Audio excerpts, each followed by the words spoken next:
अस्सलामु अलैकुम आज रनो अस ताज़ ताज़ सब्ज सब्ज राजमा हेम्बन हुंद सिउन तो सत तराहो नीचे नीचे अलवो तो बे गंड वारियाह मजेदार यह सिउन गसान तो वमेद जे तुह यू यह सारे पसंद पकू करो शुरू बाजरे घर कुन पकान तो अत पेयम इमन राजमा हेम्बन कुन नजर यम आस जेच तो सब्जी वोल वोन कि हाइब्रिड राजमा हेम्ब तो मे हो तमिस 1 किलो तो माजे वोन कि अत सत त्राव यम नीचे नीचे अलव तो तम दिस यम नीचे नीचे अलव चरित यह 1 किलो अल पल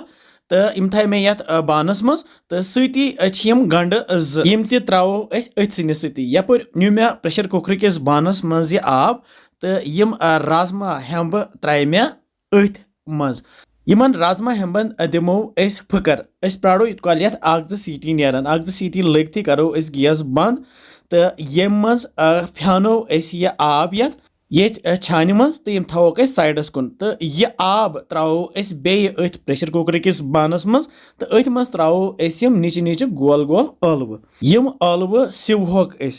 तो यह थवो पे डखन ये थवोन गैसस पे तो 1-2 सीटी दिमो अत अलव वन तैयार तो यमन तुलो अके अके पे यह दिल वो अत वत वन दिल पाने तो दिल तुलित थवो यथ बानस मज अलग कुन वो सारे तुल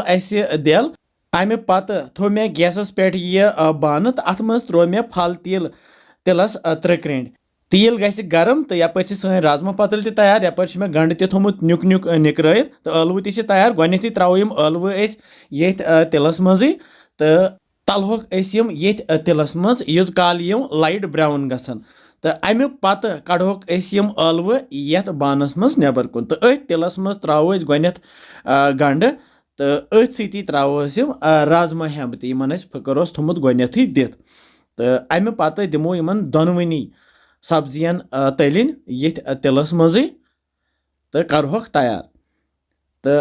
यम तैयार गसित त्रो वन यथ मसाल बह त्रा यथ वजल मर्चवांगन पाउडर 2 चमचे लेदर चमचे 1 दानवल पाउडर चमचे 1 बादान पाउडर चमचे 1 तो यह होख शोंठ पाउडर चमचे 1 यह सोरी मसाल यथ त्रित त्रा यथ बड़ल 1 ऊर तो अमे पत रलावो यह सोरी मसाल ये सब्जी सती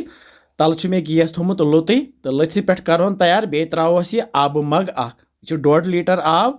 तो वन त्रो यम अलव यथ ऊर यम तलित थे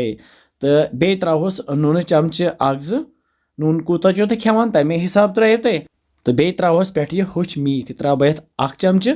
तो रलावन सही पे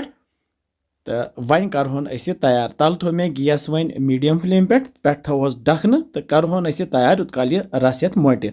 तो क्या टाइम गसित तुलो डखन थोद तो सोन सुन वन तैयार वो रस कतर थो तिज बतस सोन अगर तुम खोन तो तुम यह रस ज्यादा पहम मोटरत